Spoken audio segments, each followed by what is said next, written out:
Saya masih menolong dengan NIM 23011060047. Dan pada kali ini saya akan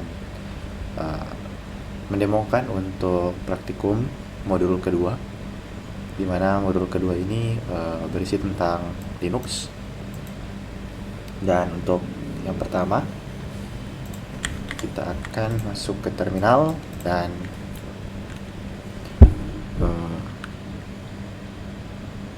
membuka site dari graphical user interface. Oke. Nah, di sini untuk site sudah terbuka, dan di sini kita akan membuat suatu file dan akan berisi untuk kata-kata seperti ini.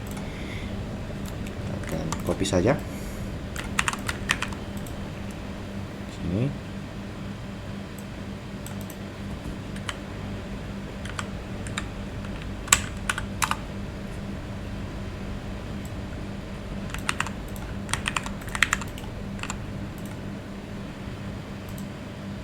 Oke, selanjutnya kita akan save ke file. Kita save sini saja dengan nama space.txt. Oke, setelah itu kita akan menutup site-nya, lalu buka kembali dan kita tes open.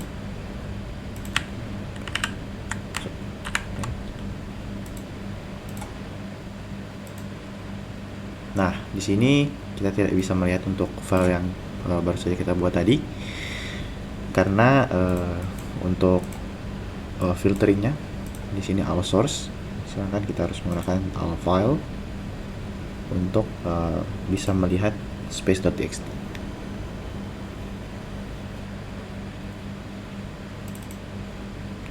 Seperti ini. Oke, selanjutnya kita ke open site from the terminal. Nah, pertama kita bisa lihat ls. Di sini ada teks dari yang sudah dibuat tadi, space.txt. Selanjutnya kita membuka site space.txt. Saat ini komen untuk membuka aplikasi site tadi, dan space.txt adalah file yang akan dibuka atau yang akan diedit. Nah, akan terbuka seperti ini. Jadi ada dua cara, menggunakan open tadi maupun menggunakan terminal. Oke, next kita ke command line text editor.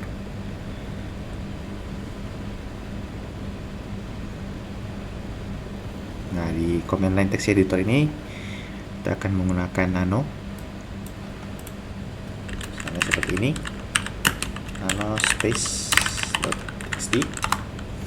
Nah, kita bisa melihat isi dari file ini dan bisa edit langsung di dalam nano ini.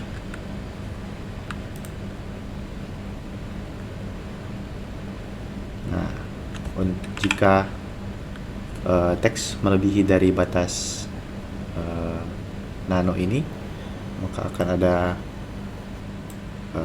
panah seperti ini, tanda seperti ini, simbol seperti ini. Jika full ke kanan, maka akan simbol lebih dari. Jika full ke kiri, maka akan ada simbol kurang dari. Oke, ketika tidak akan menggunakan nano lagi, kita tekan Ctrl X.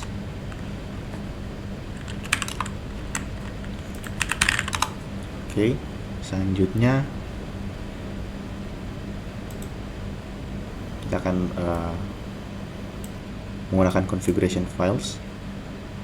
Yang pertama kita bisa ls ini berfungsi untuk melihat list file atau folder apa saja yang berada di folder ini, directory ini, home analysis. Jadi isi dari home analysis ada berisi folder dan file-file seperti ini. Oke. Kita komen selanjutnya. Nah, LSL ini berguna untuk melihat apa saja yang izin apa saja yang bisa dilakukan oleh user yang sementara login pada sesi user ini. Jadi bisa execute, bisa write, bisa execute dan sebagainya ada di sini. Bisa diakses oleh user apa saja, file dibuat. Jadi ini bisa melihat untuk details lebih lengkap daripada folder atau file yang sudah di list.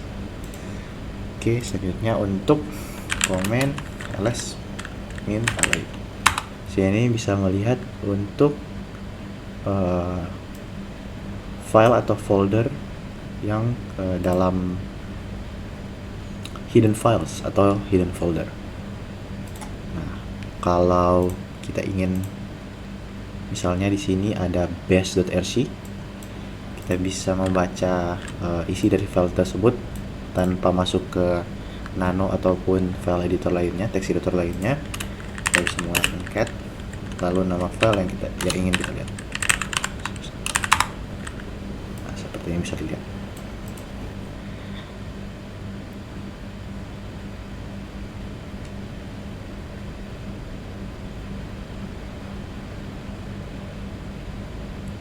Oke, untuk komen selanjutnya kita juga bisa langsung menuju ke list dari folder yang ingin kita lihat tanpa perlu change directory. Kita bisa langsung ke seperti ini. Sini melihat list folder atau file yang ada pada directory etc. Selanjutnya kita melihat untuk isi bash rc dari directory etc.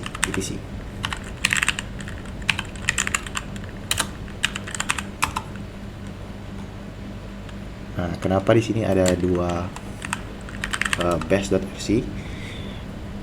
Dikarenakan untuk yang pertama itu berada di user itu sendiri, jadi konfigurasi bash rc dari user itu sendiri. Tapi untuk yang kedua yang etc ini untuk universal configuration dari untuk user lainnya juga. Jadi menggunakan konfigurasi yang sama dari user lainnya. Oke, selanjutnya kita melihat lagi di site. Oke, saya melihat untuk hidden files. Lalu kita akan command site rc. Nah, di sini kita bisa edit untuk konfigurasi bash rc. Nah, di sini kita disuruh untuk mengganti dari 32 menjadi 31. Ini berguna untuk mengganti warna dari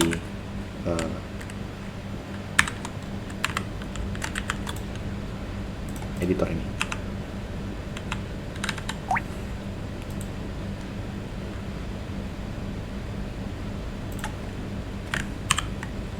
Nah, dari yang warna hijau tadi sekarang sudah berubah menjadi warna merah.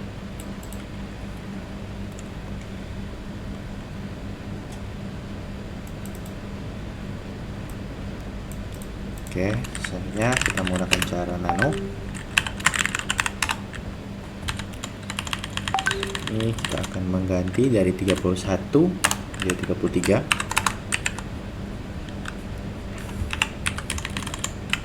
Bisa seperti ini. Nah, ini akan merubah dari warna merah menjadi kuning.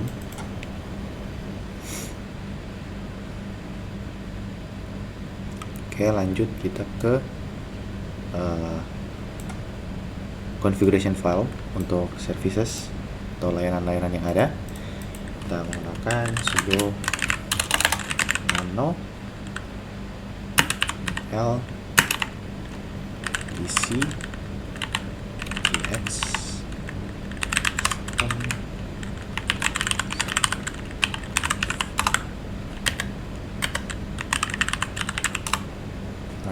di sini kita akan mengganti untuk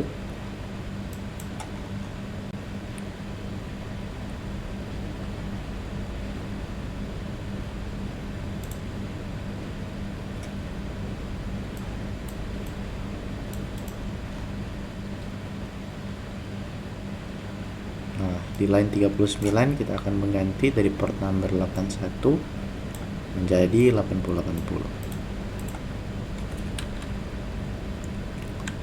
Line 39 ini server listen.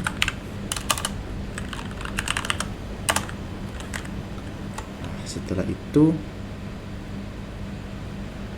kita akan ke line 47 untuk mengganti path dari Nginx ini. Itu 47 bukan 41. HTML text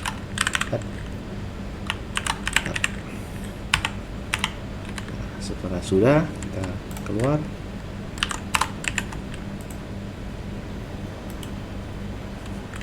masuk ke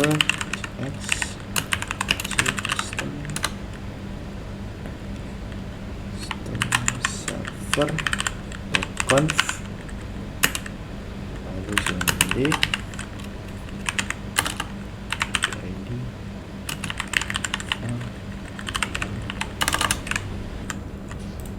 Nah, di sini kita menambahkan komen min g. Nah, setelah ini kita bisa coba masuk ke web browser, lalu ke HTTP ini. Misal sini post 8080. Nah, sini akan keluar HTML yang sudah kita arahkan path-nya. Oke, selanjutnya kita akan melihat ada error saat kita masuk di sini. Kita lihat di konsol.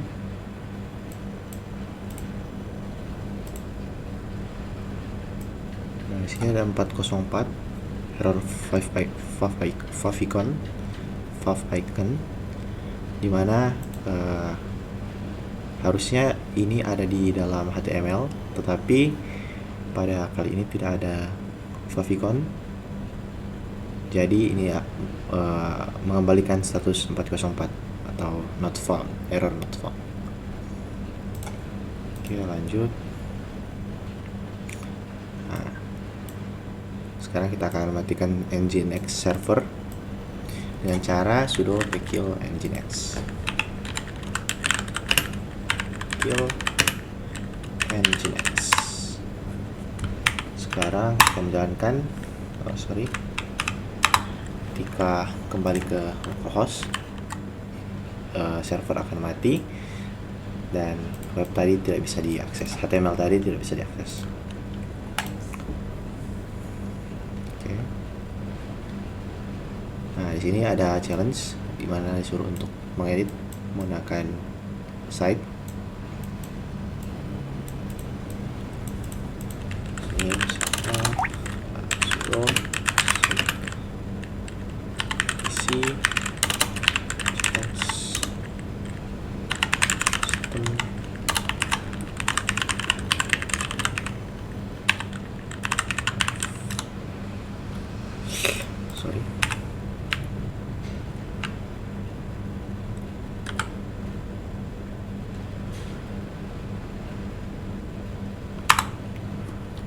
kita bisa menambahkan custom configuration apa yang kita lakukan, lalu menjalankan hal yang sama seperti sebelumnya.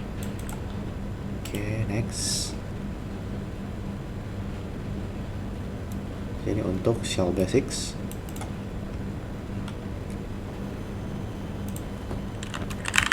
lanjut ke command ini untuk melihat manual atau manual pager dari komen yang kita lakukan. Misalnya pada saat ini manual dari command man itu sendiri. Nah, di sini kita bisa menggunakan main ls.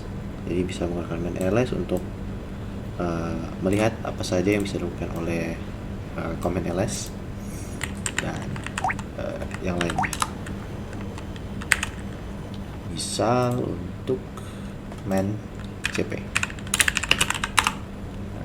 Main cp ini adalah copy files. Jadi kita bisa melihat dari command man ini, melihat manual dari command yang kita ingin lihat. Misal di sini ada cp-min-a atau archive dan ada force dan seperti ada di sini. Oke, next. Nah, sini juga bisa melihat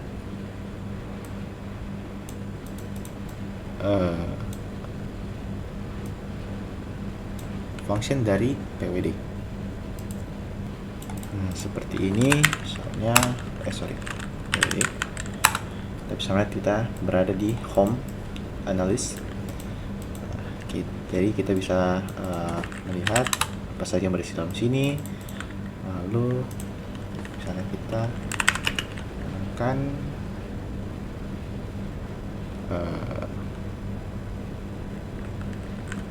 home analyst. Nah, kita akan berada di tempat yang sama, yang juga sama dengan seperti ini. Lalu di sini kita melihat untuk ya seperti yang tadi, ini option file size, permission, ownership, dan sebagainya. Nah, lanjut kita akan menggunakan mkdir, karena ini adalah make directory buat itu. Saya akan copy saja.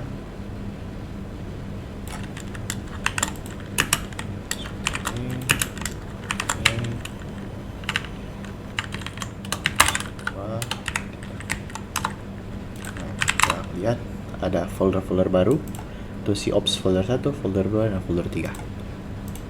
Nah, kita bisa melihat untuk yang tadi ini adalah ownership, ini ownership, ini permissionnya apa. Lalu kita bisa melihat file size, ada tanggal, dan lain sebagainya. Oke, kita masuk ke folder 3.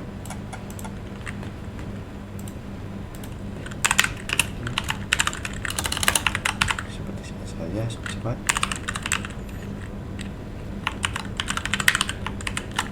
Ya, atau simpelnya langsung saja si ops folder 3 karena ini ada di folder yang sama. Jadi tidak perlu seperti ini sebenarnya.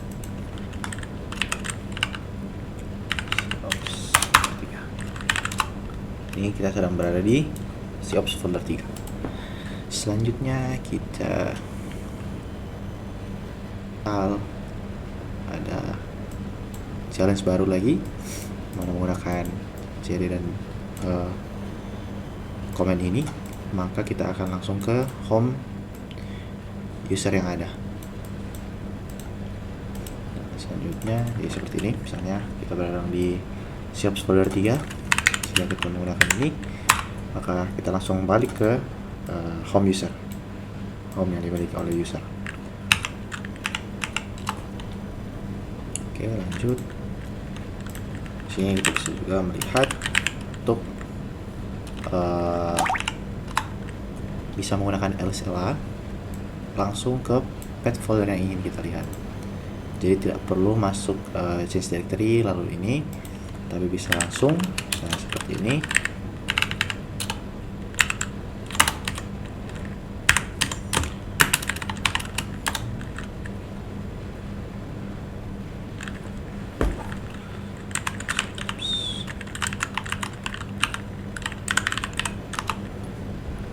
Nah, dalam sini hanya ada titik 1 dan titik 2. Nah, titik 1 ini berguna untuk pindah ke direktori yang ada sekarang titik 1 yang berfungsi untuk pindah ke directory yang ada sekarang, dan titik 2 untuk kembali ke parent directory. Parent directory-nya adalah home Atalis. Oke, lanjut.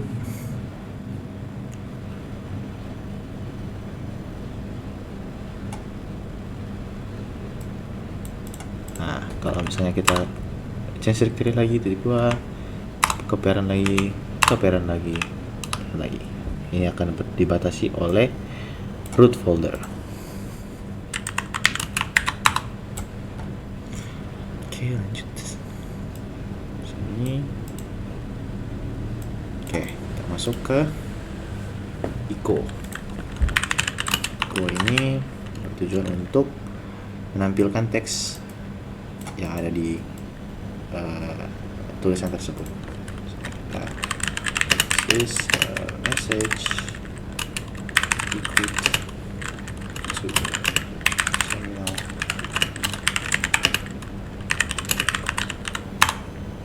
Nah, akan di print ke sini ke terminal itu sendiri. Nah, jika kita menggunakan lebih dari satu simbol lebih dari, misalnya seperti ini, lalu seperti ini, buat some text file txt. Nah, kita membuka some text file txt, akan ada teks yang sudah kita echo tadi. Oke, lanjut. Nah, untuk simbol lebih dari ini, kalau cuma satu, maka dia akan berfungsi sebagai replace. Jadi kode yang baru akan mereplace kode-kode yang teks yang lama yang ada dalam file tersebut. Misalnya jika ini terganti menjadi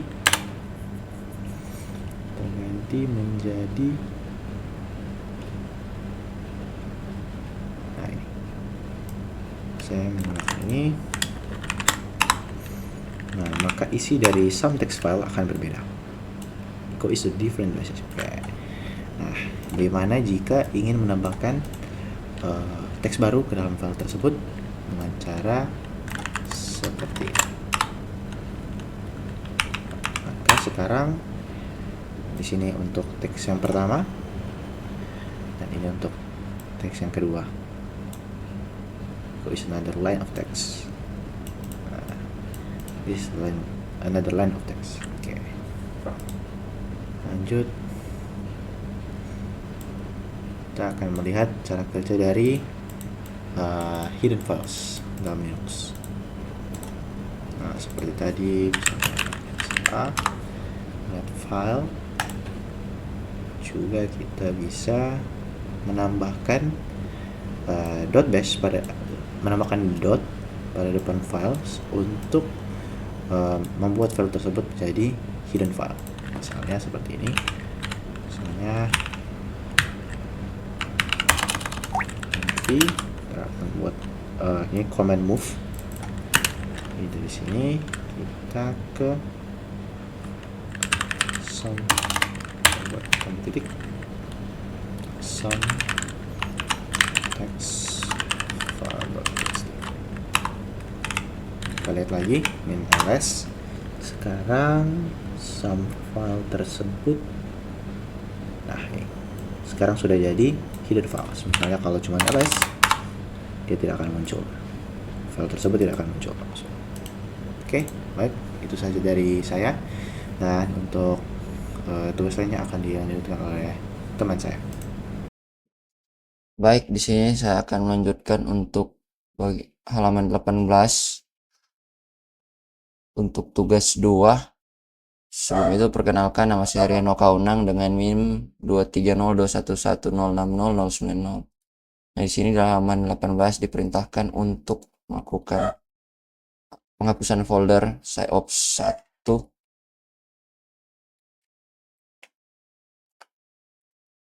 Sini.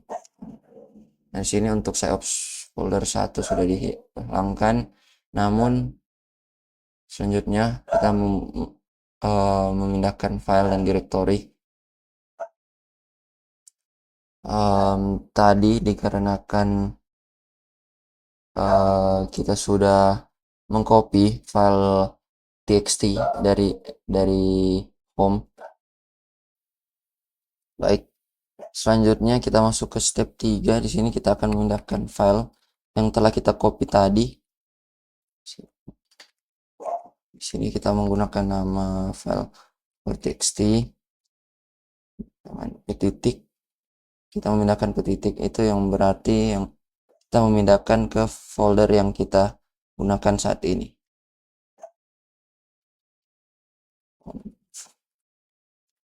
Nah, sekarang kita melihat untuk isi dari folder SIOPS folder 2.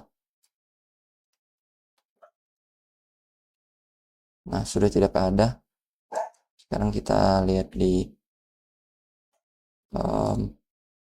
home. Nah, sudah ada untuk file txt. Selanjutnya kita lanjut untuk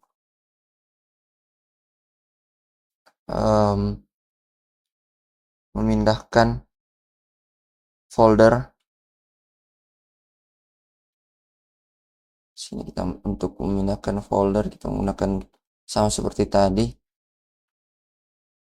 Yang 3.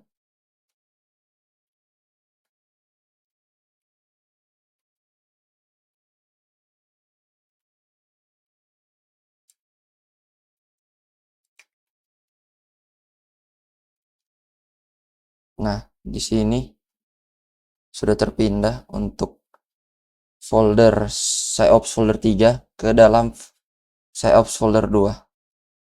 Sekarang kita akan cek untuk di dalam folder 2 SIOPS. Nah, di sini sudah ada untuk SIOPS folder 3. Nah, di sini keuntungan menggunakan command line Linux, di sini kita bisa menggunakan command line dengan lebih cepat dan efisien dibanding GUI, dan kontrol sistem lebih besar, dan juga bisa otomatisasi dengan script, dan juga lebih ringan, dan juga digunakan banyak digunakan di server, admin system, dan cyber security. Baik, selanjutnya kita akan masuk ke lab Linux server. Nah, dalam lab ini kita akan menggunakan command line Linux untuk mengidentifikasi server yang berjalan pada sebuah komputer. Di sini kita akan menggunakan perintah untuk sudo ps self.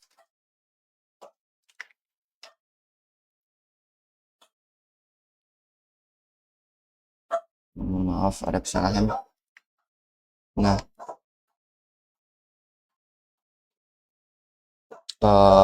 ini menampilkan service yang sedang berjalan. Nah, banyak program dapat berjalan pada sebuah komputer Linux, banyak diantaranya berjalan di background sehingga tidak terlihat langsung terlihat oleh user. Dalam Linux, program yang berjalan disebut proses. Nah, mengapa harus menggunakan sudo? Karena beberapa proses hanya bisa dilihat oleh user root. Dengan sudo, kita bisa melihat semua proses di sistem. Nah, selanjutnya kita akan melihat untuk hierarki proses.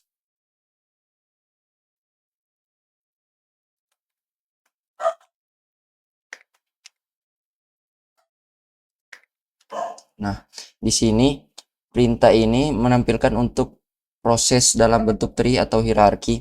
Nah, bagaimana hierarki proses ditampilkan? Nah, dalam bentuk hierarki proses ditampilkan dalam bentuk bertingkat atau tree, di mana parent proses di atas dan child proses di bawah dengan indentasi. Nah, selanjutnya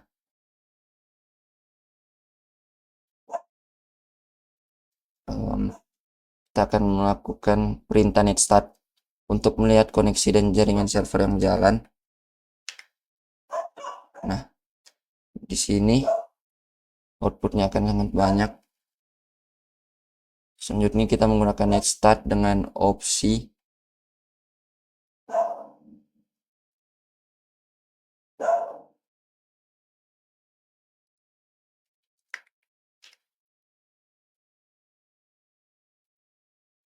nah di sini dengan opsi T TUNAP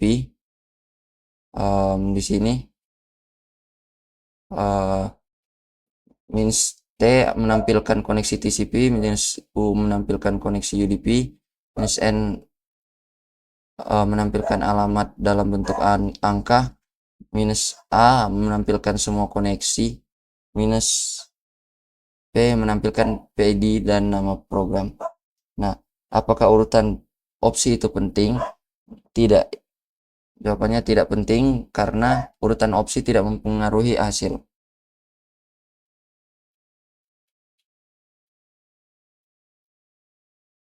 Selanjutnya,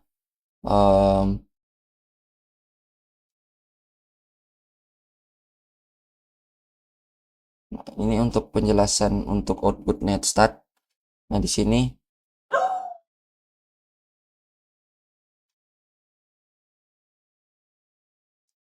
protokol kolom 1, protokol TCP atau UDP, kolom 3 untuk IP lokal dan port, kolom 4 untuk IP remote, kolom 5 untuk status koneksi, kolom 6 untuk PID dan nama proses. Nah, untuk analisis port ada protokol dengan TCP, status untuk listen dan PID 395. Nah, port 80 biasanya digunakan untuk web server atau HTTP. Sekarang kita akan lanjut untuk menghubungkan netstart dengan PS. Kita akan menggunakan komen. Nah, di sini menampilkan proses dengan PID 395, terlihat proses NJINX. Bagaimana saya bisa mengetahui itu proses itu NJINX? Karena terlihat oleh komen ini ada dengan nama proses NJINX. Nah, apa itu NJINX? NJINX adalah web server yang digunakan untuk melayani HTTP request, reverse proxy, dan load balancing. Nah, apa arti proses 396 memiliki parent 395? Nah, artinya proses 396 adalah child dari proses 395. Ini normal karena server sering membuat worker proses untuk menangani request. Why is the last line showing grep 95? Karena perintah grep 95 menggunakan juga termasuk proses yang sedang berjalan mengandung angka 395.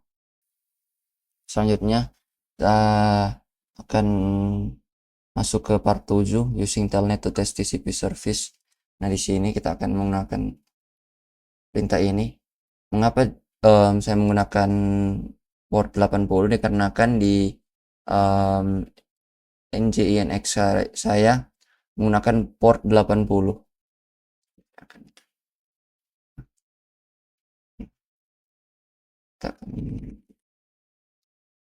Nah, di sini muncul HTTP BAT request. Nah, mengapa error dikirim sebagai halaman web? Karena NJINX adalah web server yang merespon menggunakan format HTTP atau halaman web.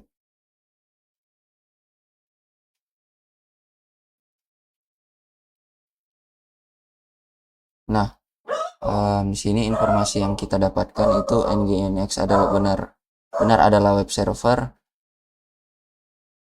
Nah, network stack bekerja sampai layer 7.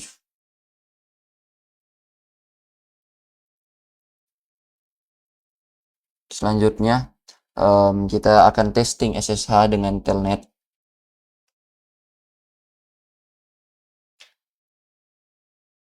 Nah, di sini kita tidak bisa connect. Kita tidak bisa connect karena tidak terjadi koneksi karena port 68 menggunakan UDP sedangkan telnet hanya mendukung TCP. Nah, sini NetStart, what are the advantage of using NetStart? Nah, di sini NetStart membantu melihat koneksi jaringan, port yang terbuka, dan service yang berjalan sehingga memudahkan monitoring dan troubleshooting jaringan. Nah,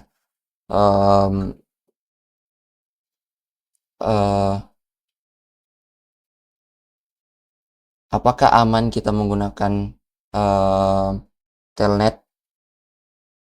Nah, jawabannya telnet berguna untuk testing koneksi dan service TCP dengan cepat, tetapi tidak aman karena data dikirim tanpa enkripsi sehingga mudah disadap. Sekarang kita akan masuk ke lab locating log files. Di sini kita akan mencari dan manipulasi Linux log file.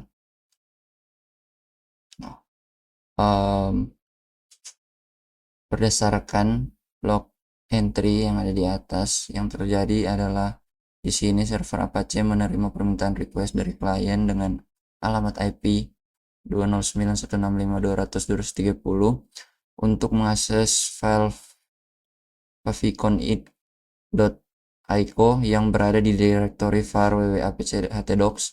Namun file tersebut tidak ditemukan di server sehingga Apache mencatat kejadian ini sebagai error. Hal ini menunjukkan bahwa klien mencoba mengakses resource yang tidak tersedia atau mungkin file tersebut memang dibuat atau sudah dihapus dari server.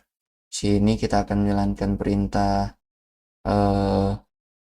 ini untuk melihat web server log file example. Nah, di sini sudah ditampilkan untuk lognya. Apakah ini masih termasuk ke dalam web transaction? Jawabannya ya, dikarenakan ini berisi HTTP request dari klien ke server dan juga memiliki IP klien, dan juga kenapa formatnya berbeda? Dikarenakan setiap aplikasi seperti Apache dan Logstash memiliki format log yang berbeda sesuai dengan desain developer. Selanjutnya kita akan melihat untuk log file yang berada di log file untuk sistem operasi Linux. Nah, di sini kita diperintahkan untuk menggunakan sudo more varlog message, tapi saya sudah mencobanya dan tidak bisa karena dikarenakan tidak semua distro Linux menyediakan langsung membuat untuk varlog file tersebut. Di sini saya menggunakan alternatifnya yaitu sudo jurnal ctl.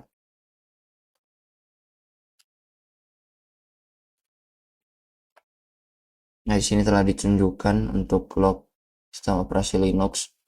Nah, di sini di dalam laporan ditanyakan apakah ada indikasi masalah jaringan dan yang berada di line mana. Nah, di sini ada masalah jaringan yang berada di jam 2.30. Di sini menunjukkan bahwa ada link down dan link up. Nah, ini menunjukkan bahwa ada indikasi masalah jaringan yang menunjukkan koneksi tidak stabil sehingga sering up dan down dan kemungkinan menyebabkan jaringan menjadi lambat. Selanjutnya kita akan mencari log files yang berada di unknown system. Kita melihat untuk Unix dulu.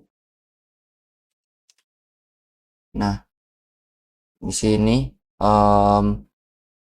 output ini menunjukkan bahwa Nginx dapat mendukung logging dan juga menyimpan log ke file dan memiliki file konfigurasi. Nah, selain itu output tersebut juga memberi petunjuk bahwa ada file konfigurasi Nginx yang digunakan untuk mengetahui lokasi log secara lebih detail. Berada di sini. Sekarang kita akan lanjut ke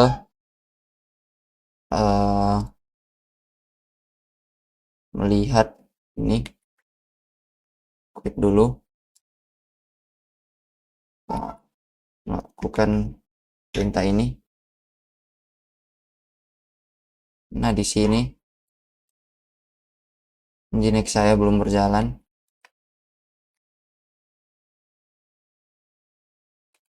lihat kembali. Nah, saya sudah jalankan untuk Nginx saya. Selanjutnya kita melakukan perintah ini untuk melihat Nginx configuration file. Ini untuk Nginx, ada untuk Nginx. Selanjutnya kita melihat file under etc.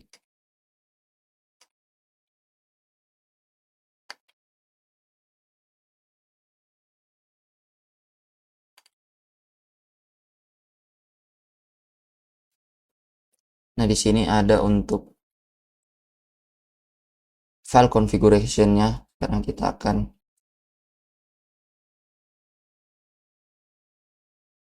melihatnya untuk file configuration. Nah, di sini menunjukkan untuk ada file log yang ada. Sekarang kita quit. Kita menjalankan perintah ini.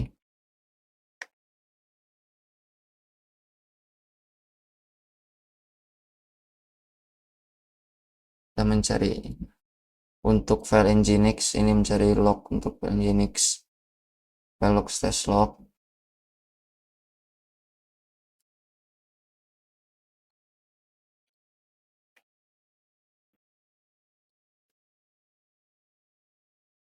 Nah, di sini menunjukkan file yang log file untuk nginx. Nah, di sini untuk file yang file log yang ada di folder nginx ada access log dan error log. Sekarang kita akan melihat untuk access log menggunakan tail. Di sini baru untuk lognya. Ini kita akan di sini kita melihat 10 untuk 10 baris terakhir. Sini ini untuk kita melihat 5 baris terakhir. Dan ini untuk monitoring secara real time. Sekarang di sini kita akan melihat untuk monitoring secara real time dengan membuka ini browser. Kita buka nginx browser. Sebelum itu kita harus membuka ini dulu. Nah, di sini lalu kita close. Nah, di sini akan muncul error. Kita bisa buka kembali dan buka kembali. Nah, seperti yang di atas, di sini muncul error seperti yang ada di tugas. Nah, selanjutnya refleksi. Nah, file log sangat penting untuk troubleshooting. Lokasi file log biasanya mengikuti suatu konvensi, tapi pada akhirnya ditentukan oleh pengembang. Seringkali informasi mengenai file log seperti lokasi, nama file, dan lain-lain tersedia dalam dokumentasi. Jika dokumentasi tidak memberikan informasi yang cukup, maka perlu dilakukan kombinasi antara pencarian di internet dan investigasi sistem. Jam harus selalu disinkronkan agar semua sistem memiliki waktu yang sama dan akurat. Jika waktu tidak disetel dengan benar, akan sangat sulit untuk menelusuri kembali kejadian terjadi. Penting untuk memahami kapan suatu kejadian tertentu terjadi. Selain itu, kejadian dari berbagai sumber seringkali dianalisis secara bersamaan. Sekian dari saya, terima kasih. Halo semua, perkenalkan nama saya Valentino Armitarore dengan NIM 230211060092. Kali ini saya akan melanjutkan ke bagian saya, yaitu lab Navigating the Linux File System dan Permission Settings. Pada objektif kali ini kita akan mempelajari mengenai Linux File System. Jadi di sini ada required resource, yaitu CyberOps Workstation VM Virtual Machine. Dan untuk part yang pertama kita akan mengeksplorasi file system pada Linux. Jadi file system Linux itu merupakan salah satu fitur yang populer, yang dimana Linux ini mendukung banyak tipe dari file system. Jadi pada lab ini kita akan fokus ke dalam tipe ext. Dan juga ext ini merupakan salah satu file yang sering ditemukan pada Linux. Jadi di step pertama kita membuka CyberOps Workstation dan juga terminal di sini. Lalu kita diminta untuk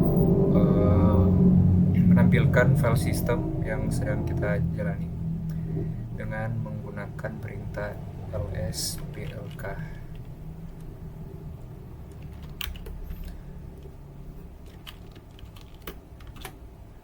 Dan ini tampilannya. Berikut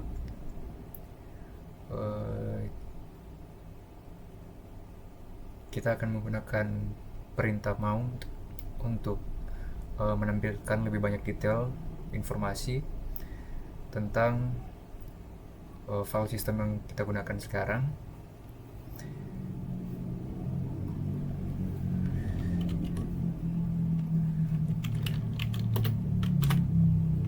Dan ini tampilannya. Selanjutnya, dari penjelasan sini kita bisa melihat ada banyak sekali file system. Jadi kita akan fokus lebih ke dalam root file system. Dan root file system itu terdapat pada directory dev lalu SDA1. Jadi operasi sistem ini berjalan pada root file system.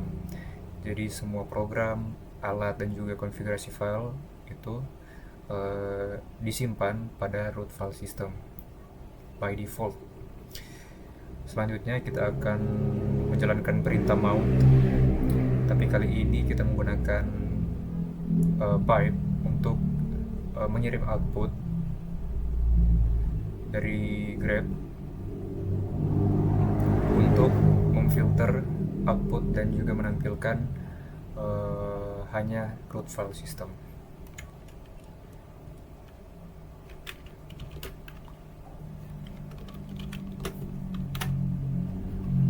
Ini tampilannya. Berikutnya kita akan change directory. Kita akan berpindah directory. Jadi change directory menggunakan simbol slash ini itu bertujuan untuk berpindah ke directory root. Kita bisa coba. Dan sekarang saya sudah berada pada directory root. Lalu kita lihat apa isi dalamnya dengan menggunakan perintah ls. Nah, ini tampilannya. Jadi, what is the meaning of the output? Where are the listed files physically stored? Jadi perintah change directory atau cd slash digunakan untuk berpindah ke directory root, yaitu directory paling atas dalam struktur sistem file Linux. Setelah itu perintah ls min l menampilkan daftar isi directory root tersebut dalam format detail yang mencakup informasi seperti izin akses file, jumlah link, pemilik grup, ukuran file, waktu modifikasi terakhir, serta nama file atau directory. Output yang ditampilkan biasanya berisi directory penting seperti /bin, /etc, /home, /var, dan lain-lain. Lalu, why is dev sdb1 not shown in the output above? Alasan mengapa directory ini tidak muncul dalam output karena perintah ls-l hanya menampilkan directory isi dari directory root, bukan daftar perangkat penyimpanan. File seperti dev sdb1 sebenarnya merupakan representasi perangkat yang berada di dalam directory dev. Jika perangkat tersebut belum dimount ke suatu directory, maka isinya tidak akan muncul di root. Untuk melihatnya, pengguna perlu masuk ke directory dev dengan perintah change directory dev lalu menjalankan ls atau memastikan bahwa partisi tersebut sudah dimount agar dapat diakses melalui directory tertentu. Lalu selanjutnya kita masuk ke dalam step yang ketiga, yaitu manually mounting and unmounting file system. Jadi mount command juga bisa digunakan untuk mount and unmount file system. Jadi bisa kita pakai dan juga tidak pakai file system. Seperti yang kita lihat pada step pertama, CyberOps Workstation VM mempunyai 2 hard drive yang terinstall. Jadi yang pertama dikenal dari kernel sebagai dev SDA, sementara yang keduanya yang the second one itu dikenal menggunakan dev SDB. Sebelum kita memblokir perangkat yang akan digunakan, kita harus menggunakan point. Di sini kita bisa change directory, menggunakan perintah change directory dan juga ls-l.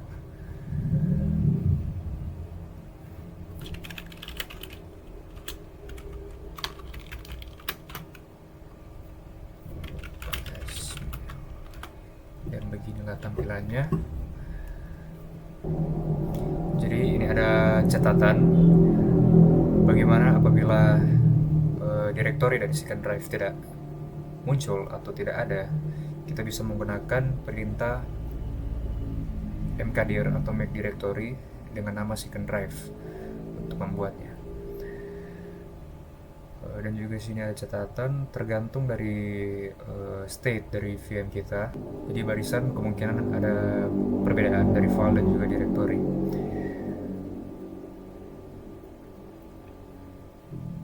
Di sini kita akan menggunakan ls-l untuk melihat barisan dari konten dari directory yang kita buat atau dari directory second drive.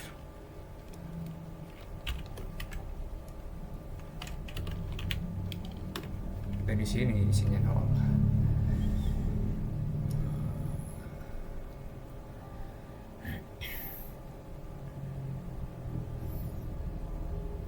Jadi selanjutnya kita akan menggunakan perintah mount untuk menggunakan dev sdb1 untuk second drive atau directory second drive. Kita menggunakan sudo mount dev.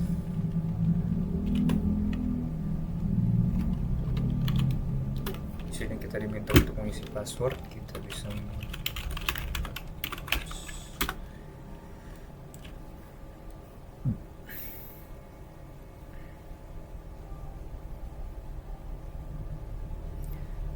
Jadi di sini tidak ada output yang diberikan. Jadi itu berarti bahwa proses mounting berhasil. Lalu now that the dev sdb1 has been mounted, kita menggunakan ls-l untuk membuka list juga, membuka list dari isi dari directory second drive menggunakan perintah ini.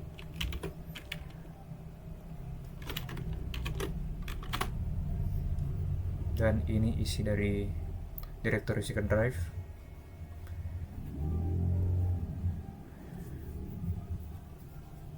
Langsung ke dalam pertanyaan, why is the directory no longer empty? Where are the listed file physically stored? Jadi directory second drive tidak lagi kosong karena partisi dari dev sdb1 telah berhasil dimount ke directory tersebut. Proses mounting ini membuat isi dari partisi dev sdb1 ditautkan ke directory home analysis second drive, sehingga ketika directory tersebut diakses, yang terlihat sebenarnya adalah isi dari partisi tersebut, bukan isi asli directory sebelum dimount. Oleh karena itu, file seperti loss plus file dan my file txt muncul setelah proses mounting dilakukan.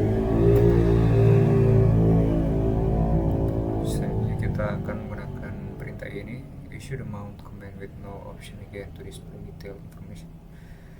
Jadi kita menggunakan mount untuk menampilkan informasi detail mengenai dev sdb1 partisi dev sdb1 seperti sebelumnya menggunakan grep untuk menampilkan isi dari file system dev sdx.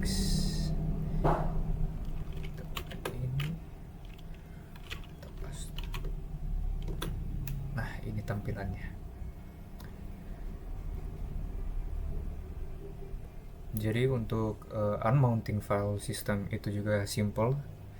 Kita bisa menggunakan kita memastikan kita sudah merubah directory keluar dari mounting point dan gunakan perintah unmount seperti yang di bawah. Kita copy ini unmount sdb1.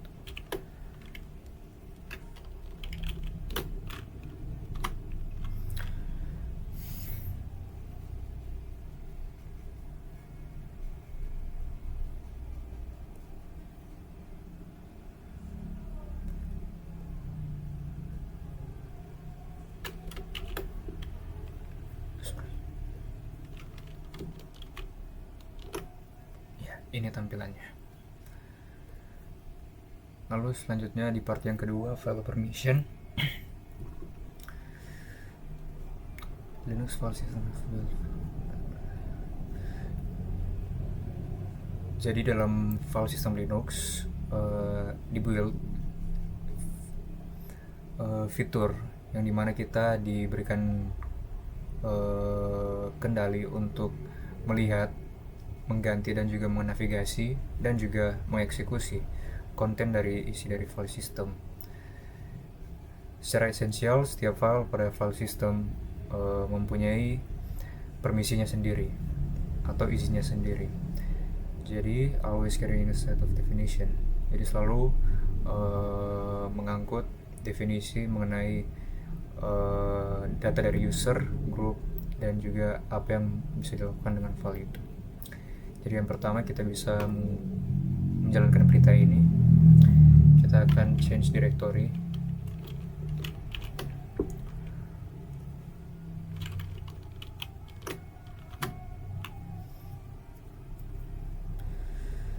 Lalu kita akan menampilkan file permission.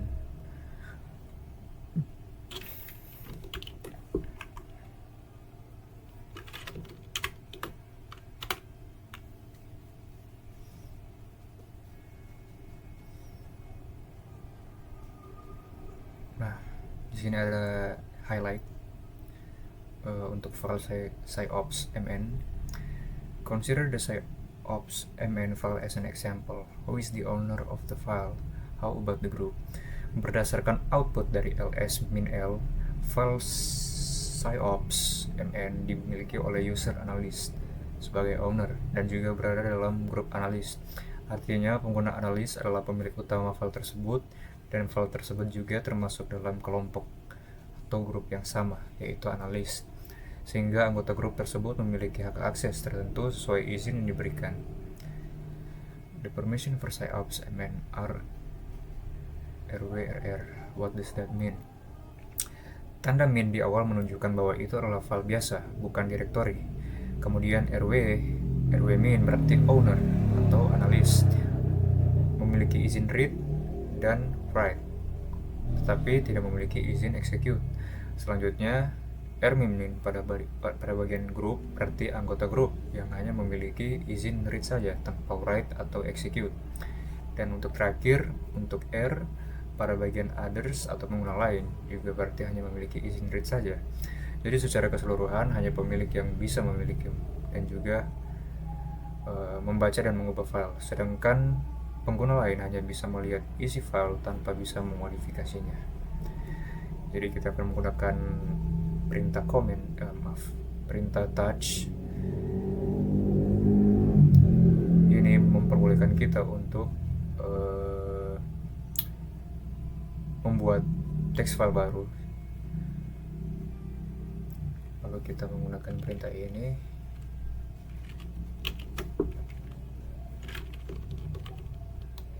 Nah, di sini permission denied untuk membuat file baru. Jadi di sini ada pertanyaan, why was the file not created? List the permission, ownership, and content of the MNT directory and explain what happened. With the addition of MIND option, it lists the permission. Jadi untuk jawabannya, file gagal dibuat karena user analis tidak punya izin untuk directory MNT. Permission drwr, drwxr, minxr, minx berarti hanya root yang bisa menulis, sedangkan user lain hanya bisa membaca dan masuk directory tersebut. Karena itu muncul permission denied. Jadi, what can be done for the touch command shown about to be successful? Untuk membuat perintah touch berhasil, pengguna dapat menggunakan tambahan perintah sudo untuk mendapatkan hak akses root, mengubah kepemilikan direktori menggunakan chown, atau mengubah izin akses direktori dengan chmod agar mengizinkan akses penulis atau write permission.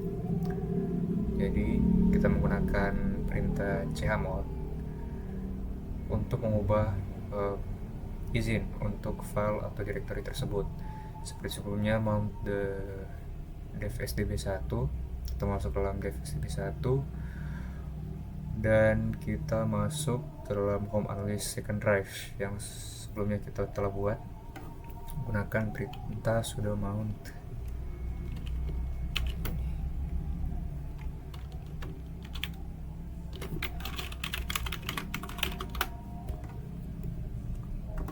Nah, setelah masuk, kita masuk ke dalam directory second drive.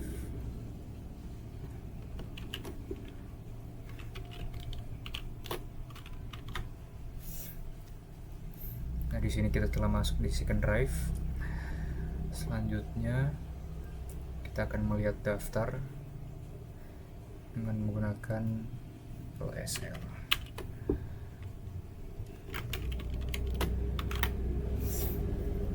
Seperti yang bisa kita lihat di sini, ini tampilannya. Jadi di sini ditanya what are the permission of the myfile text file. Jadi izin akses dari file myfile text adalah min rw min rr, yang berarti pemilik memiliki akses baca dan tulis, sedangkan grup dan pengguna lainnya hanya memiliki akses baca saja. Jadi selanjutnya kita menggunakan perintah chmod untuk mengubah izin dari myfile.txt. Sudo chmod.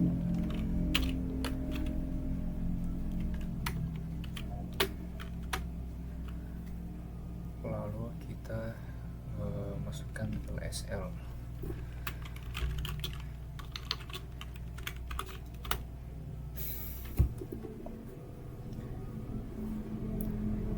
Jadi di sini ada pertanyaan, did the permission change?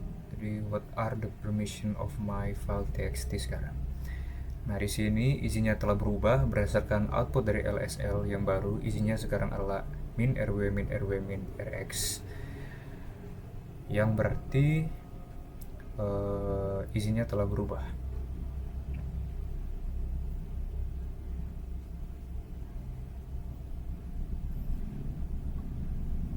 Pertanyaan berikutnya, what command will change the permission of my file txt to rwx. Granting any user in the system full access to the file. Jadi kita bisa menggunakan sudo chmod 777 myfile txt.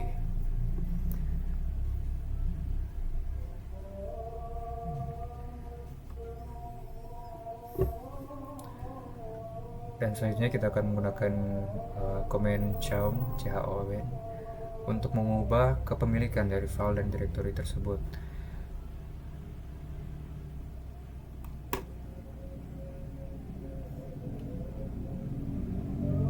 Jadi kita akan mengubah kepemilikan dari file ini ke user yang bernama analyst.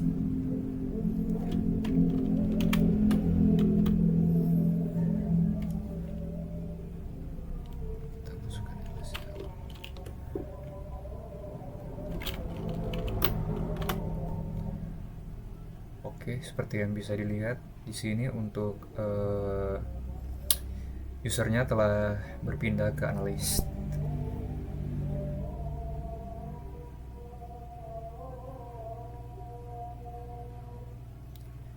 Nah, karena sekarang analyst itu sudah sebagai owner dari file tersebut, kita akan mengisi file myfile.txt dengan echo test ke dalam myfile.txt.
ini isinya. Tampilannya ada tes. Jadi di sini was the operation successfully, dan juga explain operasi berhasil karena user analis telah menjadi pemilik atau owner dari file tersebut melalui perintah chow. Sebagai pemilik dengan izin akses rw-min, user memiliki hak untuk menulis atau menambahkan data ke dalam file myfile.txt. Dan selanjutnya kita masuk ke step 2, directory and permission. Jadi seperti dengan regular file atau file biasa, directory juga memiliki izin. Jadi directory mempunyai extra bit dalam izin. Kita bisa menggunakan perintah ini, change directory. Seperti yang lihat kita sudah pindah. Lalu kita akan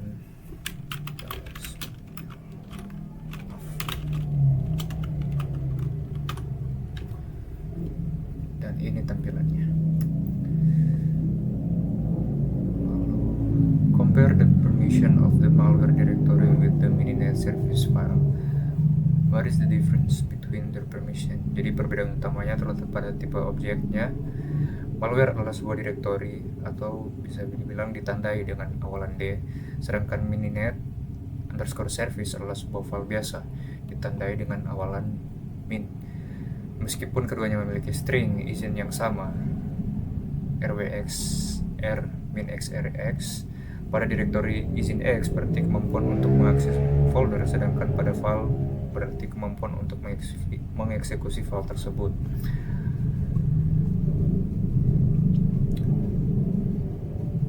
Selanjutnya kita masuk ke dalam part yang ketiga, symbolic links and other special file types. Jadi sekarang kita telah melihat beberapa dari perbedaan tipe file pada Linux. Untuk karakter yang pertama, di dalam tiap file yang ada pada barisan, pada komen lsl akan menampilkan tipe-tipe file. Jadi ada 3 perbedaan tipe dari file dalam Linux, dan juga melingkupi subtipe dan karakter. Di sini ada regular file yang berarti termasuk dari readable file, text file, binary file, programs, image files, dan juga compressed files. Ada juga direct files directory files dengan simbol D yang dimana itu folders. Dan untuk special files melingkupi block files, character device files, pipe files, symbolic link files, dan juga socket files. Kita masuk dalam step yang pertama, yaitu untuk mengecek tipe file. Kita bisa menggunakan command ls-l.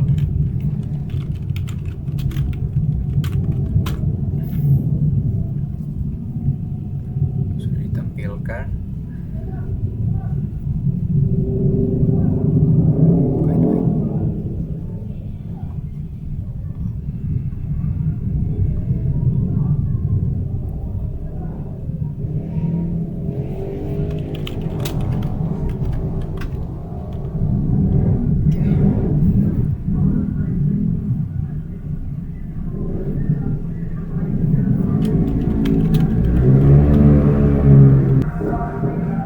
Selanjutnya, untuk membuat barisan dari isi dev directory, kita bisa scroll ke tengah dari output dan bisa lihat bagaimana cara block file itu dimulai dari karakter B. Untuk karakter device dimulai dengan karakter C. Dan untuk file symbolic link dimulai dengan karakter L. Jadi kita bisa copy perintah ini, lalu jalankan.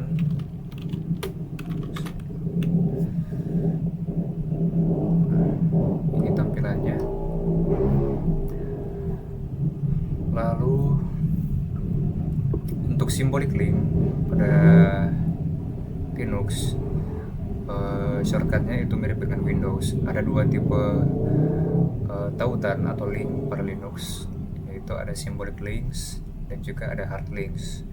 Perbedaan dari kedua simbol tersebut, perbedaan dari dua link tersebut adalah untuk symbolic link,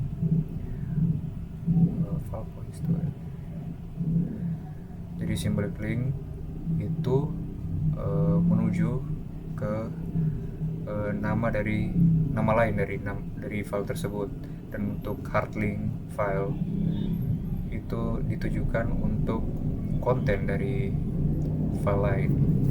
Itu langsung saja melihat perbedaannya.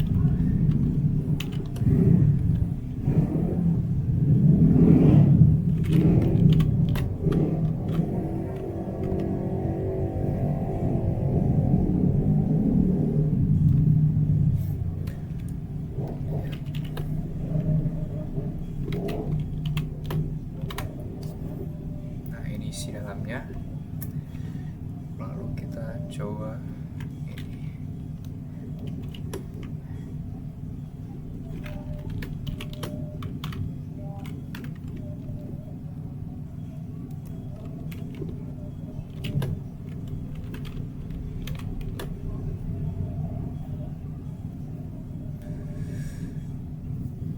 Selanjutnya kita diminta untuk menggunakan perintah ini, ln-s, untuk membuat symbolic link untuk file 1.txt dan ln untuk membuat hard link file untuk file 2.txt. Ketika kedua perintah tersebut telah dibuat, ini tampilannya. Lalu di sini kita akan menampilkan isi dari direktori tersebut.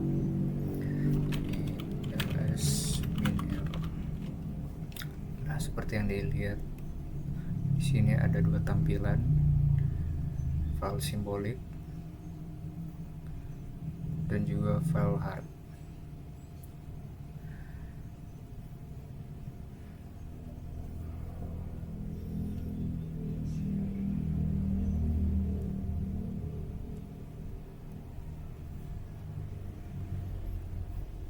Seperti yang bisa dilihat, file 1 simbolik merupakan tipe file symbolic link yang dimana dimulai dengan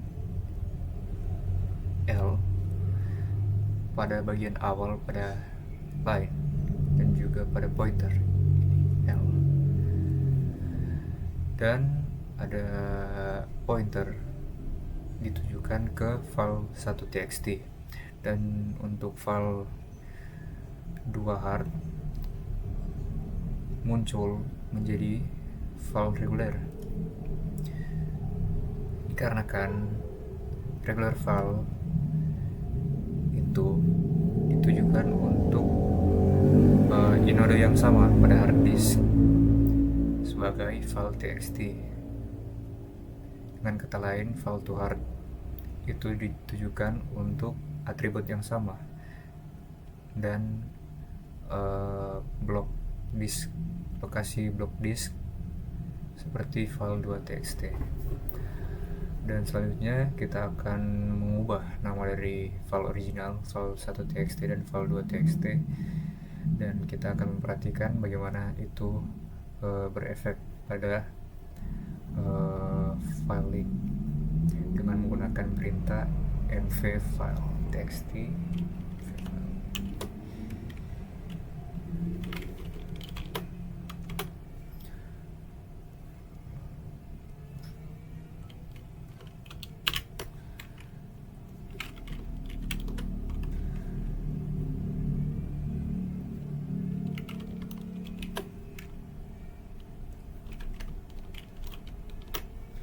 Nah, di sini file 1 simbolik telah tiada.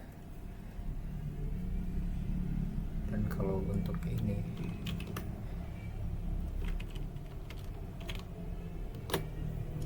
masih ada. perhatikan bagaimana file satu simbolik telah error atau tidak jadi, dikarenakan nama dari file tersebut itu ditujukan untuk file satu txt telah berubah. Tapi untuk hard link file, untuk file to hard itu masih bekerja karena ditujukan untuk inode dari file 2.txt dan